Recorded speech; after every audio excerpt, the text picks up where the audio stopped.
Good morning, folks. Welcome to another morning Mark's Business Check-in. Really appreciate you coming along. It's fantastic. We are now live on all our channels, which is absolutely brilliant. And today is cold in Dublin. It's freezing out there. It looks like there's some frost on the ground overnight. I went out to let the chickens and ducks out and the rooster, and it's very cold out there, extremely cold. So cold that my cat escaped. I went in about 2 or 3 minutes, the cat was back in the house. There's no way that cat was staying outside in that weather, which I can't blame the cat. I'm just putting the other channel live here now. So hopefully you can all see me normally. We had an issue with StreamYard this morning. It was buffering and what gone very slow. I don't think it was the internet. I don't think it's our end. So hopefully everyone can still see us and they can still talk to us. As I said this morning, we usually do Mark's book review, which I'm going to do this morning. Now, I was going to do Jack Canfield's Principles of Success, which I think is a great book. But I got about 4 or 5 emails in over the week and some last week about my children's books, because I showed them a few weeks ago and said briefly what they're about.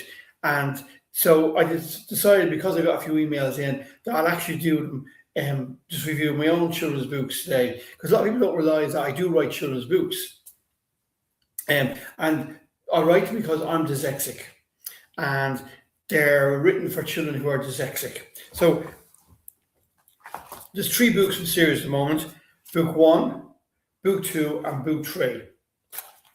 And they're written especially for children who are dyslexic, as I explained. And the idea is that the whole story, The Umbrella Girls and the 3 People, is a fairly sizable book. So dyslexic children don't like, and dyslexic adults a lot of times don't like reading big books. They don't like reading big books. So the whole idea behind this is that I decided to break the book down into episodes to make it easier for dyslexic children to read.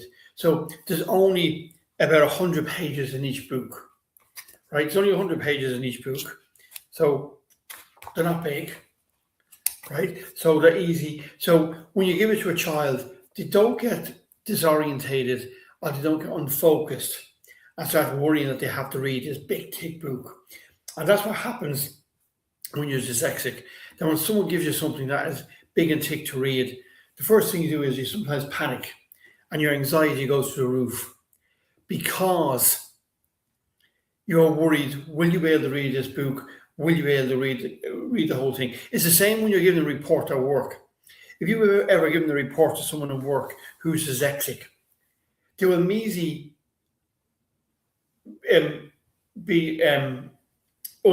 go unfocused.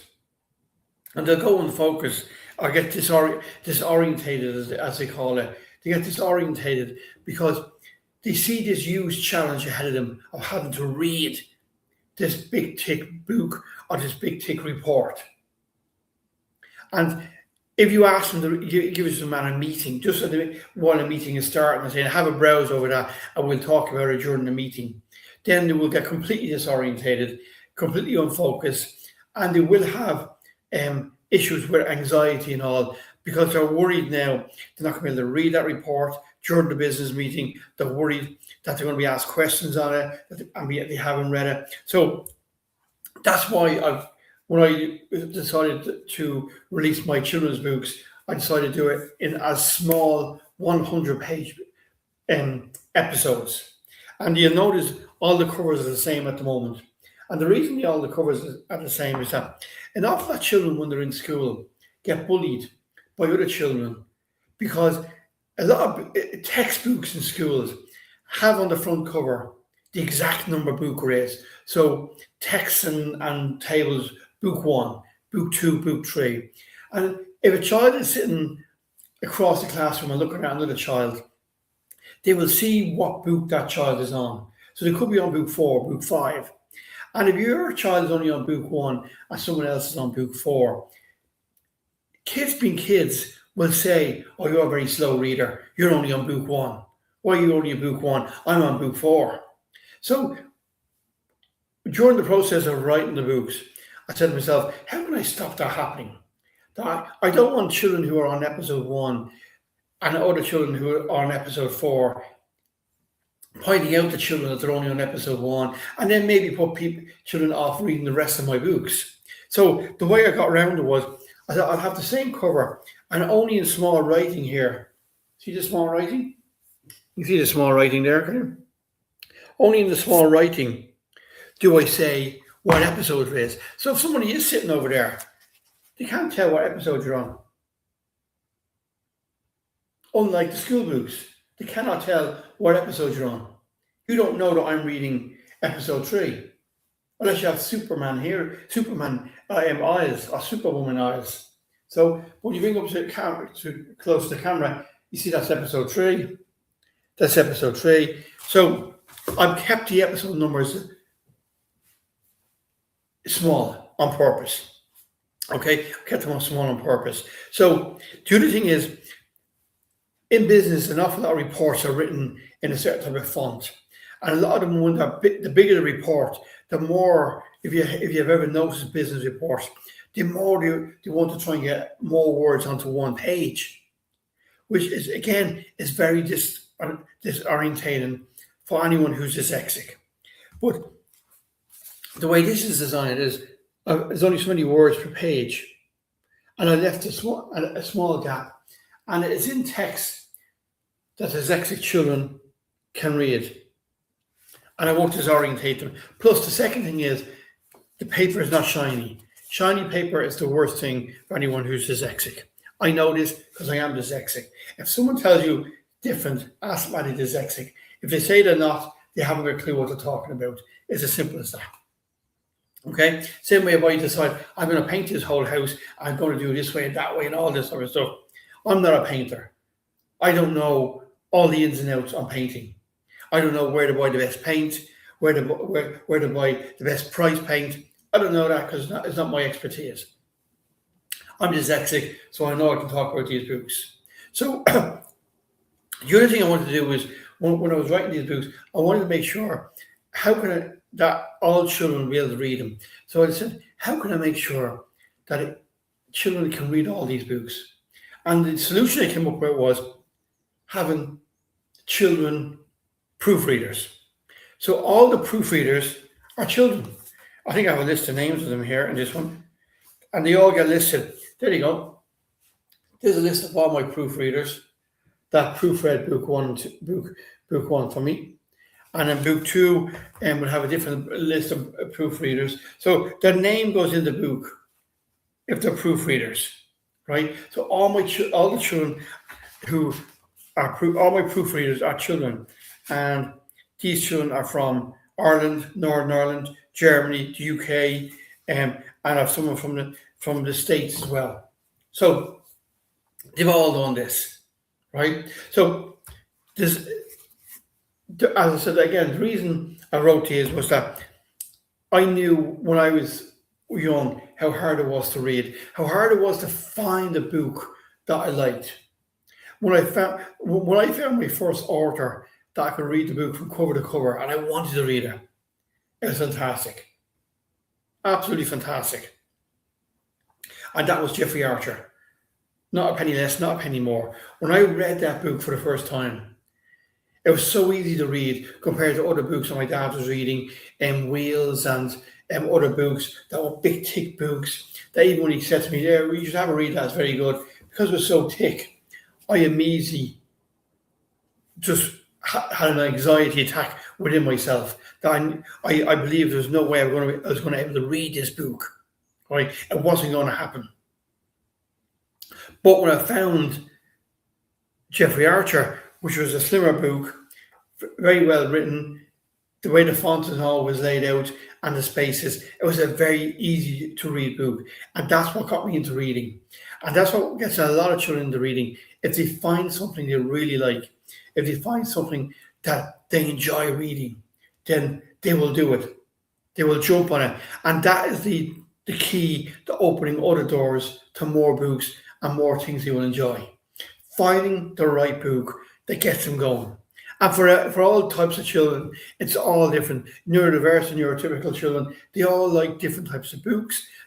And when they find what they like, whether it is graphic books, whether it's comics, whether it's novels, whatever it is, whatever they find that they enjoy, milk it, give them more of it, right? And I can't emphasize that. If they enjoy reading comics, give them more comics. If they enjoy reading the graphic novels and graphic children's books, give them more of it. If they enjoy a certain author, give them more of it. Because once they start reading and they find that they enjoy reading and they like the whole process of reading, well then the whole world opens up for them. It really does. So the books, my children's books, we're on episode 3 at the moment. Episode 4 is more or less written. It takes a while. It takes a lot of concentration to write a book. So, because I've also written, as you know, my business book. Right, I've also written my business book. You need a neck like a jockey's bollocks. And you'll notice all my books are written under the name Mark Patrick. Right, so all my children's books are written under the name Mark Patrick. I did that on purpose because I'm conscious that I write business books. I don't want a child looking up my name for a child's book and maybe finding my business book, which the cover mightn't suit them at a certain age, right? So in other words, I don't want a child finding, when I look up a children's book, finding You Need a Neck Like a Jockey's Bollocks by Mark Beggs. So that's why all my children's books are written under the name Mark Patrick.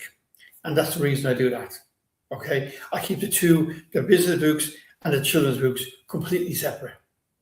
And I find it works extremely well. So if you have someone at home who they may be dyslexic, they may not be dyslexic, because these books will be read by any child, neurotypical or neurodiverse. If you have someone at home who you are worried that they're not getting into reading, or you're worried the reading isn't great, or you're worried that you think they should be further along in their reading, well, don't panic. Because maybe the key to all this is finding something they like. One thing I would say to you is don't be giving them big, thick books, right? Start off with small, narrow books like we used to have years ago, which are still out there, the Famous Five, the Secret Seven, that type of books. They were all short books like this. They weren't big, thick ones. And they were short for a reason. It's because the authors of those books knew that children didn't want to carry on, at that stage, big, thick books. Yes, there is books, like all the Harry Potter series and Lord of the Rings and all, are all big, thick books. And some children love reading them from cover to cover. But there's a lot of other children who don't like reading big books. And they don't have to be dyslexic. They just may not like reading big books. So if you're trying to get a child into reading, pick something that's like this, narrow, something that they won't feel overwhelmed when you hand it to them. Something that maybe has if you're ready yourself, that may have a decent story in it. And ideally something like mine, that when they finish with number 1, they want to know what happens to the characters, and they want book 2, and then they want book 3, then they want book 4, 5, and 6, and that gets them into the whole thing of reading. And that's what the Famous Five and the Secret Seven and all that was all about. It was all what happens in the next book, what's the next adventure, and it keeps them interested and it keeps them wanting to read stuff. And that's the success of Harry Potter's. After the first book, you want to know what happens in his second year in school, his third year, his fourth year, his fifth year, all that type of stuff. Right? So they're all available on my website, mindseyeducation.com. And we also have a podcast where I've read the first 16 chapters, and it's free.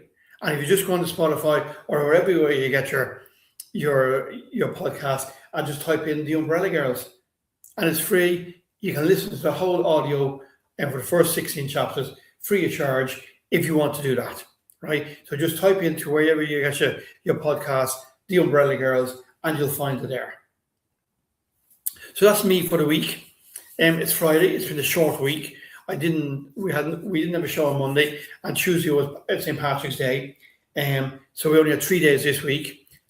and we're back to normal next week. And don't forget, we're here every weekday from 7:30 a.m. for about 20 minutes, maybe 25, and we're sometimes a bit longer on TikTok. So if you have any questions,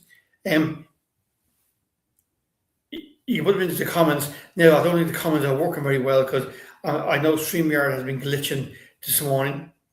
So my apologies to people on LinkedIn, YouTube, and Instagram if it is glitching. TikTok is working fine. But if you have any questions about the books, about the children's books, if you want to find them anywhere, if you want to find them on and buy them, they're on my website, mindseyeducation.com. You just go in there and get the books, and they will deliver to you. You want to? I think there's a bundle deal in there as well for book 1, 2, and 3, and they're only €6.50. I think €6.50 each, so they're not expensive. I've kept the price as reasonable as I can, allowing for costs of postage and all that. So I've kept the costs as tight as I can. So they're €6.50 for the book if you want to buy them. And I think it's €11 if you want to buy book 1 and 2 together. And as I said, they're all on the website, mindseyeducation.com. So thanks so much for joining me this morning, folks, on LinkedIn, YouTube, and Instagram. And don't forget, if you're looking for any training videos, you're looking to see what we did since the 6th of January, all our stuff is on YouTube. It's all free and the YouTube handle is at Mind's Eye Education. At Mind's Eye Education on YouTube. There's a whole load of information there, whole load of free videos, whole load of stuff that you should grab.